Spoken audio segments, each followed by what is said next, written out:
All right, let's talk about Michigan's rival, the defending national champions, Ohio State Buckeyes. They got a lot to replace and bring back next year. And Cooper, we can start with you. What's their summer agenda? What's their focus to as they look to repeat as national champs? They need to find their bread and butter. Yeah. What I mean by that is you lose Chip Kelly and you lose Jim Knowles to Penn State, right? So you're losing two of the best coordinators on both sides of the ball in all of college football. Not to mention you lose Will Howard as well. And sure, they were an assembly of some of the most talented parts in the country, but Will Howard was a guy that made it go.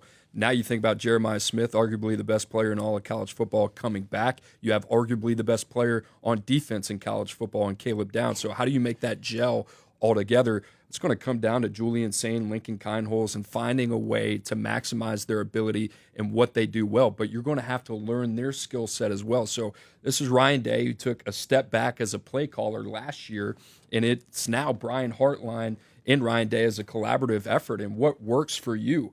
How do you get some gimmies? How do you get some layups? But here's the thing. I talk about being able to put this together quickly. You have Texas week 1 coming into Columbus week 4. You're on the road in Seattle, which is a very difficult environment with an up-and-coming quarterback in Damon Williams, right? So I think Ohio State, I get it. You got Grambling State in Ohio and Columbus. This is one of those schedules that's a little bit tricky. There's more than meets the eye. And here's the deal. Texas went into Ann Arbor last season, and they were not intimidated at all. They're going to be one of the best teams in the country, pound for pound, not to mention a quarterback in Arch Manning, who a lot of people are putting in the Heisman race and one of the best players in college football already, and we've barely seen that much of him, right? So Ohio State, their big thing, just weather the storm early, and as they saw last year, you want to be the team that is playing their best football at the end of the season. Coop, you touched on it. 2 new coordinators.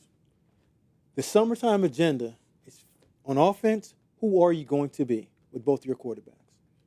Are we going to be a run-heavy team, play action pass, because you have 3 of the best wide receivers with your generational guy, number 1 receiver in the country? No, it's simple. He's the best. But you have to figure out who are you going to be early, because if you roll in with Texas, if you play against Texas, and you come out and you're just okay, now everybody's going to sit back. It's like, whoa, what are we doing on offense? We don't have the same continuity and the confidence of a Chip Kelly calling the plays. Defensively, Matty Patricia coming over. If they give up a ton to Arch and Sarkisian calling on offense, there can be some rumblings that's going on. So by you get into game 1, you have to know who you're going to be on offense with confidence, who your quarterback is going to be, and what is our identity going to be.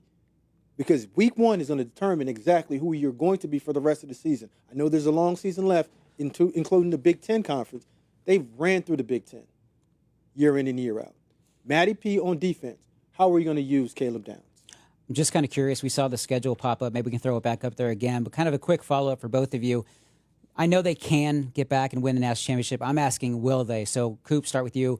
Will Ohio State repeat as national champions? No, not in my opinion. And I think they're, like I said, we could fast forward here less than a year from now, and I could look like an idiot because they are a talented team. 100%. They have the chops. I talked about it. They probably have the 2 best players in all of college football on either side of the ball. I just think the quarterback position, it's going to be interesting. Can they get that same level of production of what they got from a Will Howard last year out of a Julian Sain and a Lincoln Kienholz, who we haven't seen a lot from? And you lose JT Tuimoloau, you lose Jack Sawyer, they bring in Bo Atkinson. You also lose Judkins and Travion Henderson. They're losing a lot. So this is going to be interesting. Like I said, I think we'll know a lot about this team in the first 4 weeks of the season. I don't think they're repeat as national champions. Just like Coop said, Will Howard's consistency all year, and when he was needed, he showed up. The biggest question mark is we don't know what we're going to get out of him offensively. Defensively, I think they're going to be okay. But offensively, with the quarterback position, a little bit nervous. Let me add this. It's really hard to do that, and that is not a slight at Ohio State. They will be in that arena. It's just a very difficult thing to do. They could literally have everybody back, and you'd say the same thing. So it really doesn't matter. I mean, it's tough, man.